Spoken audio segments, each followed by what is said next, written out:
So I'm here with Chris Capossela from the Office Group. Yeah. And tell me a little bit about yourself. You haven't been on Channel 9 before. This is your first time. No, it is. It's my first time. So, I have the distinct pleasure of working in the information worker group that looks after Office and Exchange and SharePoint and Office Communication Server, Project Visio.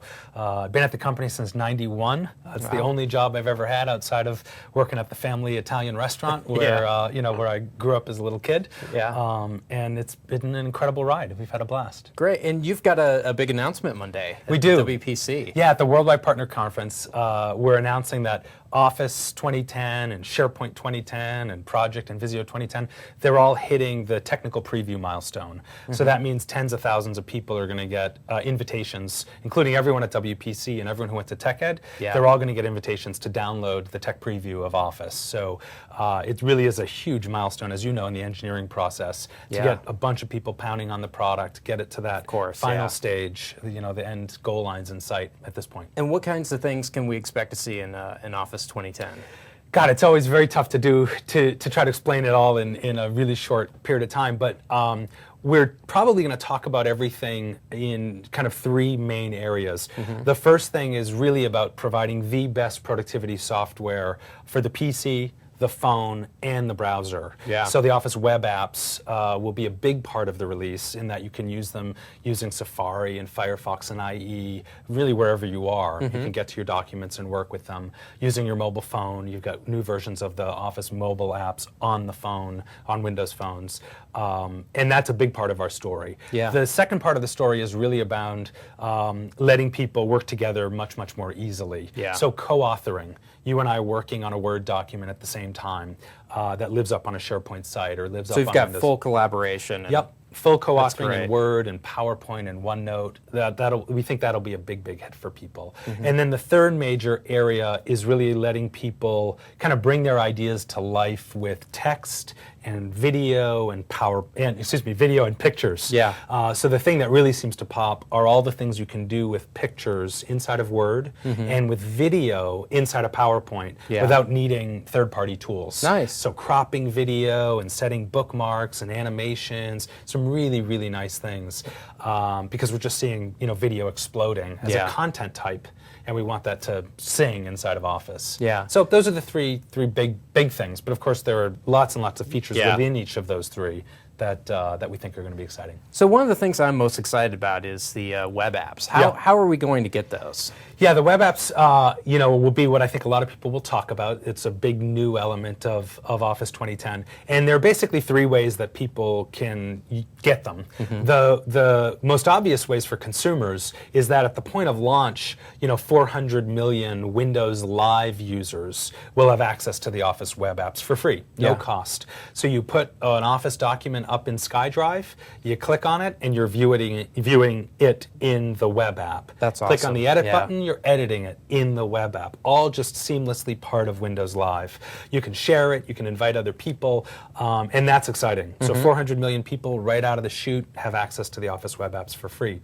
The second way is that a lot of businesses aren't going to want to use Windows Live. They want a lot of compliance and control over their content. They want to set policies for how their documents get deleted and archived and all that stuff. Yeah. So they're going to use a subscription service, and we'll have ways for people to subscribe to the web apps through our online services. So we have Exchange Online and SharePoint Online and Office Communications Online. Microsoft runs those on behalf of the customer, and they're paying us a subscription.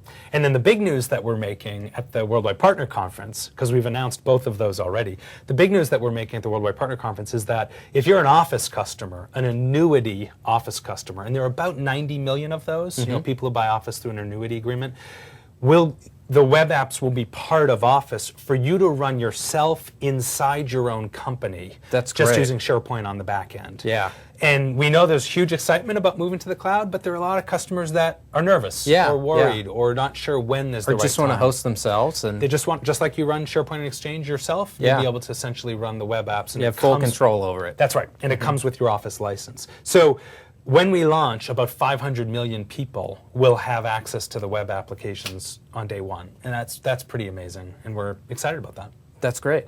And so what kind of feedback have you had so far? Boy, it's been great. You know, you always get lots of interesting feedback on how some of the features work and what things we need to keep tweaking, and we expect that to continue through the tech preview. But PowerPoint seems to really be popping for people right away. Outlook seems to be popping in a big way. Features like this pretty innovative way we do conversation view is exciting for people. I like it. I'm using that now. That's good. We've done this cleanup feature where we'll basically compress your threads for you automatically. Which a lot of people are sort of like, oh, finally, I don't have to use a third-party product for that.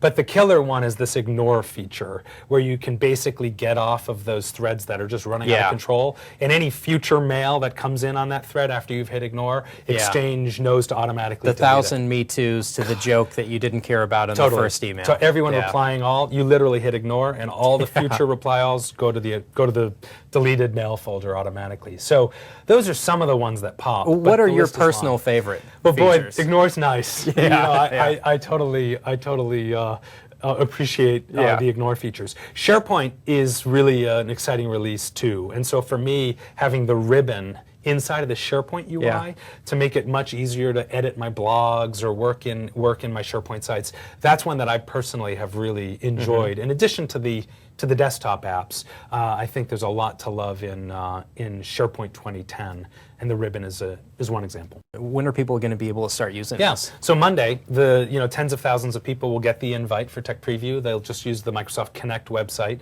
to go download those bits. And then later this calendar year, we'll go to a much, much more widespread beta, which will likely be millions of people being able to download the software and play with it before it's totally done.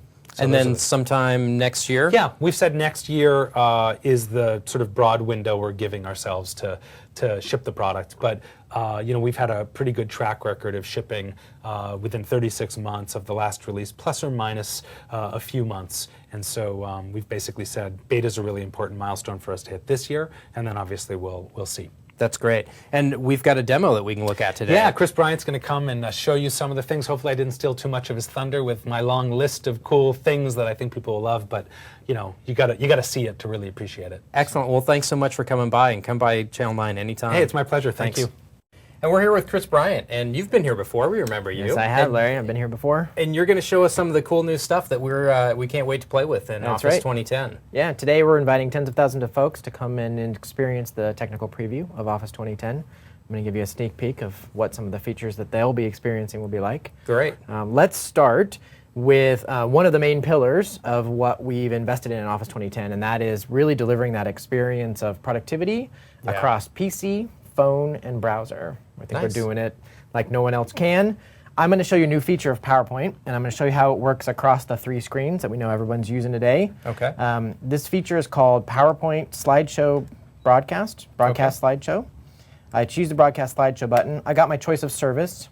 Business customers can run the broadcast service on top of SharePoint in their infrastructure if they want to control access to who is going to see the presentation.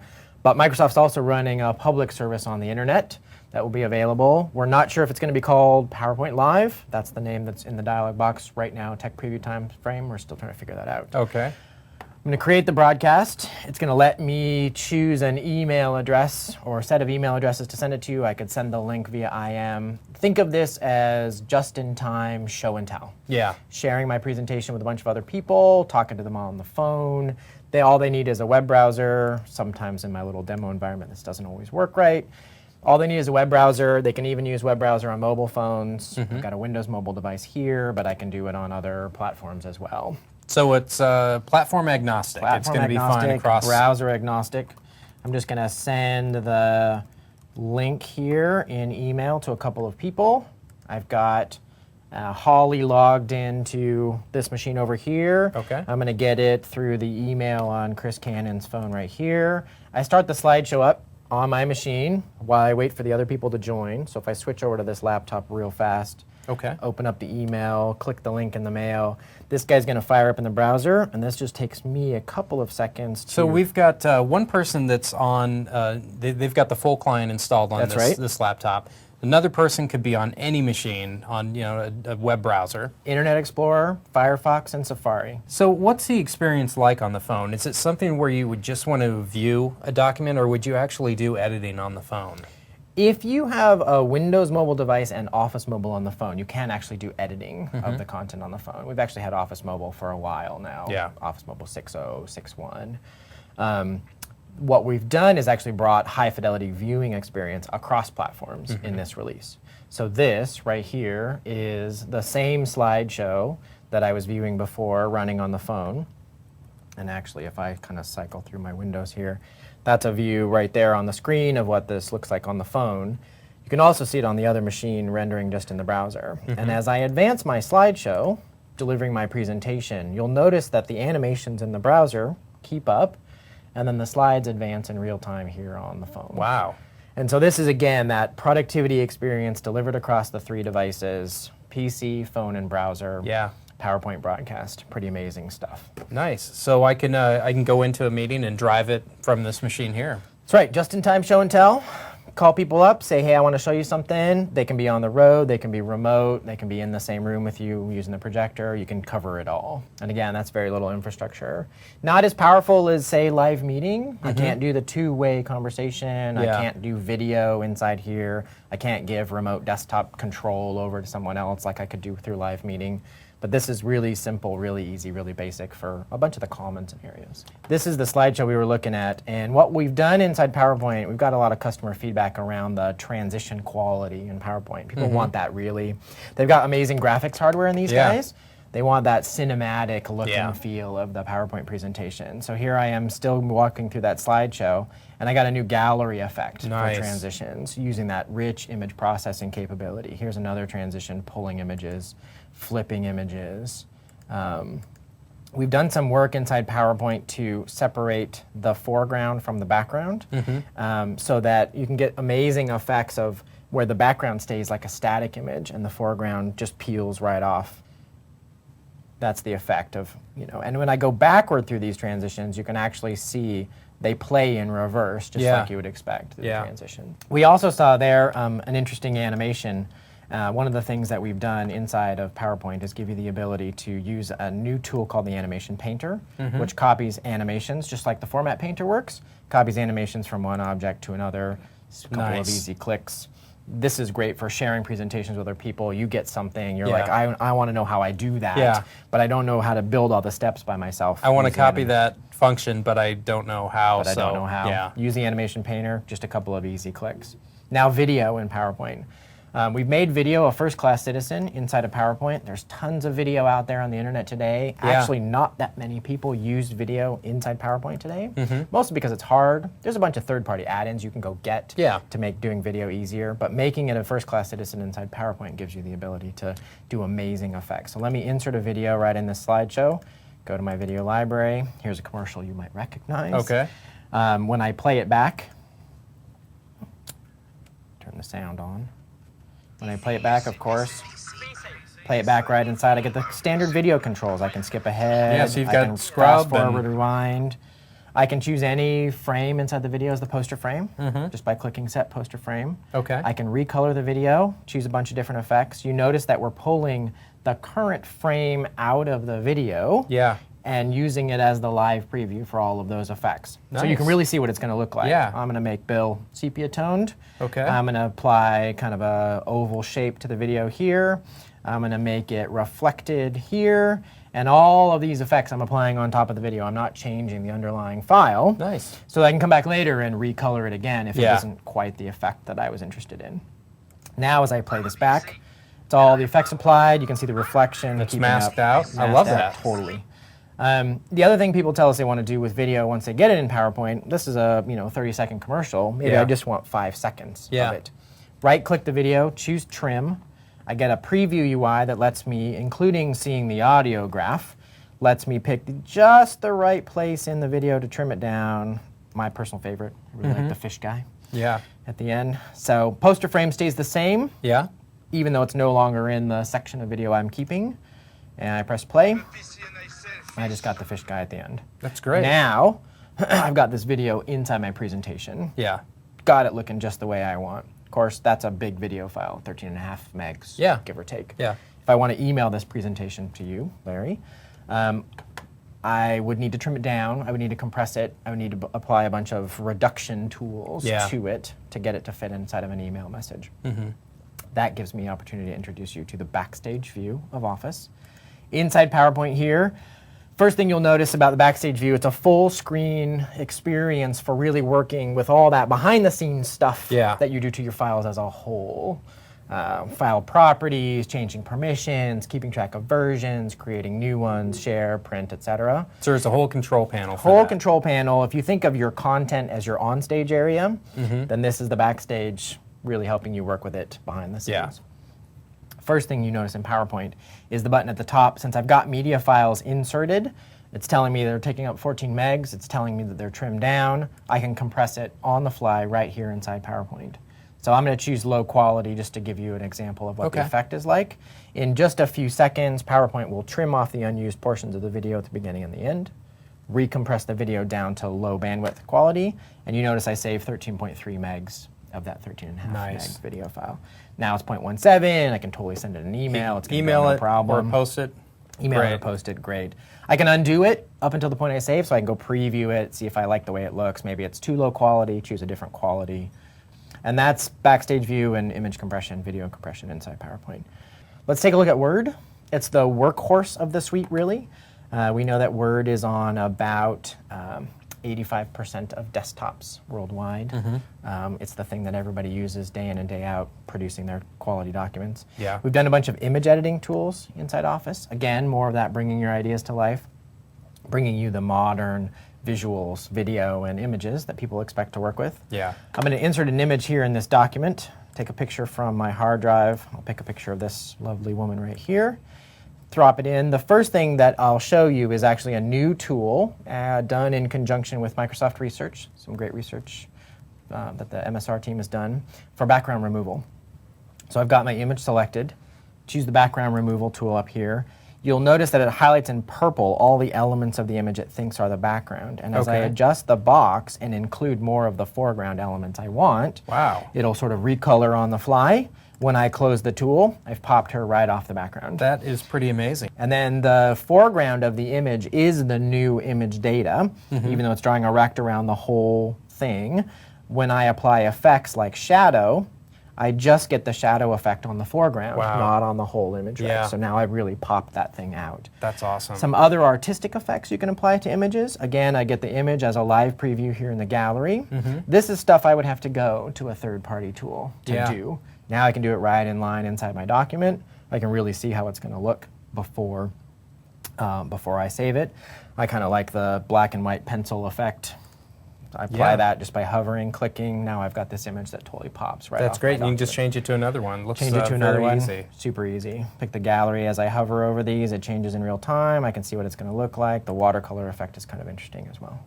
That's artistic effects. Let me actually show you another cool tool for images inside of Word. I'll jump up here to the insert tool and show you how easy it is to insert a screenshot. Right inside of Word. This is actually something that people tell us they want to do a lot. I do that a lot, Blog postings, you're doing reviews of software, what have you. You want to take a screenshot. I grab the screenshot tool, and what I get is actually a live preview of the windows that are open on my desktop. So it's kind of like an Alt-Tab. It's like an Alt-Tab. It's a screenshotting tool. These are not static files. This is the presentation we were working on just a few seconds ago at the place we were working on it. It's a live preview of that window. I can click on it, and boom, I throw the image right inside my Word document. That's incredible. Super easy. Last thing I want to show you in Word, just because I know that this is something that people do time and time again, copy-paste. How much do you do copy-paste? All day. All day. Every day. That's what everybody tells us. In fact, copy and paste is some of the most common commands that people use inside of Office. Nearly 20% of the things that people do are all around copy-paste. Time and time again, 300 times a month, more or less, depending on who you are. A lot of times you go to interesting websites that might look like this. I've chosen a particularly fabulous one. You copy some text out of it, you go to Word and you paste it in, and you get something that looks like that. Doesn't quite look like what we were looking at. Exactly. Doesn't quite look like what we were looking at. But it's accurate. I mean, those are the colors. Those were the colors. That's what I got from the website, exactly. It's no surprise, however, that the most frequently used command right after paste is undo. Because you paste that in, you're like, that's not what I wanted. Got a new feature across Office called Paste Preview. You can see the on-object UI hovering down over there. When I click on the button, I actually get a few different options for how to paste. And as I hover over them, I get a live preview of what it'll look like. That is great. So when I get the effect that I want, I got all the text, the color's been merged into the document. I still keep the hyperlinks. You've got the links. Got the links. That is Boom. awesome. That's super easy. And that'll save those undo steps as you're grabbing text from other places. Yeah. Works across the suite. Great choices for Excel, like copy and pasting tables and charts. As you move them across, you get all the options right there. Nice. So that's a little bit about Word. Let's move on and take a look at Excel. Sparklines are essentially little charts that fit inside a cell, and they behave like a cell. Really cool. Great for visualizing trend data over time. Yeah, or just, visually seeing which ones are the bigger numbers. Exactly. Yeah, I love that. So I've got an Excel workbook here. It's got a bunch of data. It's got these data bars. If I wanted to see the trend data for those prices over time, I might create a graph that looks something like that. Yeah. You've probably created stuff like that. Sure. I certainly have. It's easy to see the trend data for the lines at the top because they're way out of the scale, and I can look at them at a glance, and I can say, but those at the bottom are just too messed up. Stack tight. Stack tight. Sparklines help me do this. I insert a sparkline. I select the data range that I want, say go, and boom, I get an insert, a little mini chart, fits right inside the cell, shows me the trend of the price data over time. Great. I can use all the common cell operations like fill down. So fill down, something every Excel user does all the time. Drag the handle down, fill down. I got all the sparklines filled in just like that. That is great. A few options. I can recolor. I can choose different color types. I can choose different marker color types, change the high points to say green. And now at a glance, I can kind of see this trend data over time. And actually, you might see that there's this sort of really high density of data points here in the second column. That's a conclusion I would not have gotten from looking at the data bars, the price graphs. That's incredible. Second thing to show you inside of Excel is something called slicers. Slicers are visual filtering tools, help you look at data, slice and dice it in different ways. I've got a pivot table here. And I love a pivot table. Everybody loves pivot tables, but that chart is really complicated. Yeah. And if I was going to filter this down, I might use the UI like this and check and uncheck these boxes. But if I came back later, I wouldn't really remember what I had filtered on. Looking at the data, don't really know. Super easy to solve that. I insert a slicer. I'm going to pick a couple of fields from my pivot table to insert. Say OK. Drag these around actually, so make some space and you can see the data in real time. What you'll notice here is the slicers are showing me the data inside the fields for country and province, and the things that I've selected are highlighted in blue. I can use this UI to click around, select a city or state or country, and as I select in the slicers, the data filters down. It's like dynamic visualization for a pivot table. Totally. That is awesome. Yeah, I love that. I can multi-select in here. I can pick a few different things. So that's a little bit of Word, Excel, PowerPoint. Last thing I want to show you is Outlook, and the amazing ways that Outlook helps you work together, work with other people. This is where I spend most of my day. This is where everybody starts their day, ends their day, runs throughout the entire day. Yeah. Average session length in Outlook is about 750 minutes from startup to shutdown. So that's what we see customers doing all day long.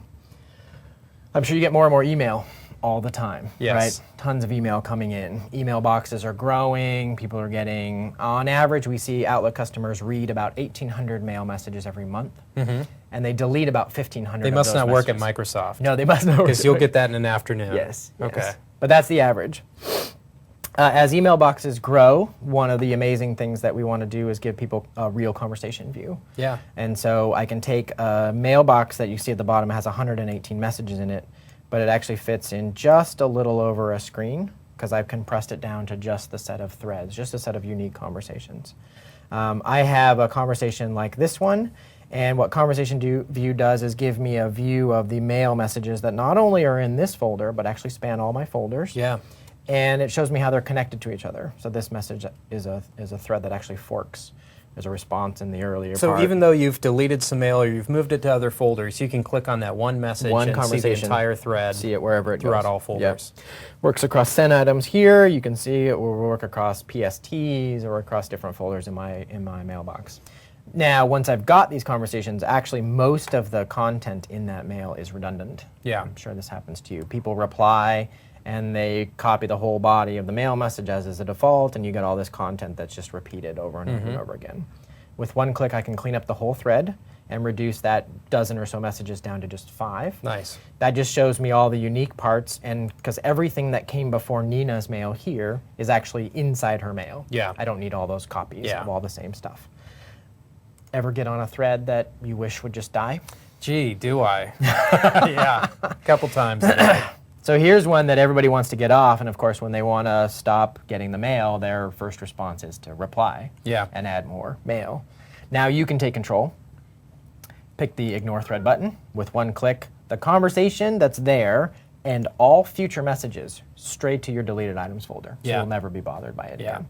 And then some of those really common things that people do are embodied in quick steps up in the ribbon. You notice that the Outlook now has the ribbon.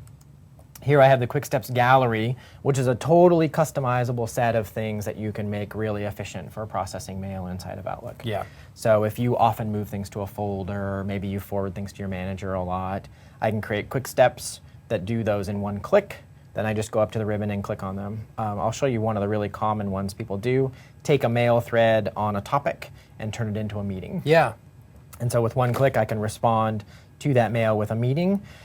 And now you're actually seeing a couple of the new meeting features inside of Outlook 2010. With Exchange support on the back end, I actually get something called mail tips, which tell me before I send the message, this person is out of the office, saving me that bounce back. Yeah. Send you mail, you're out of the office, you tell me to contact somebody else instead, I can get that all in a mail tip. If I send mail to somebody outside the company, it can warn me.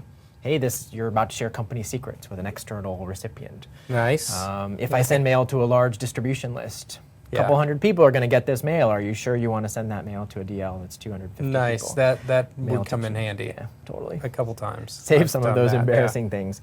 And then on the right-hand side of this meeting is actually the new meeting suggestions pane. It tells me, looks at all the people on the mail, tells me all the new booking times. We have the scheduling assistant still. Yeah. But this is a super easy way to see at a glance all the different choices of times, days and times when I can book meetings with the people on this thread. So this looks great, Chris. How are we going to get our hands on this? Where should people go for more information? You should go to www.microsoft.com/office2010.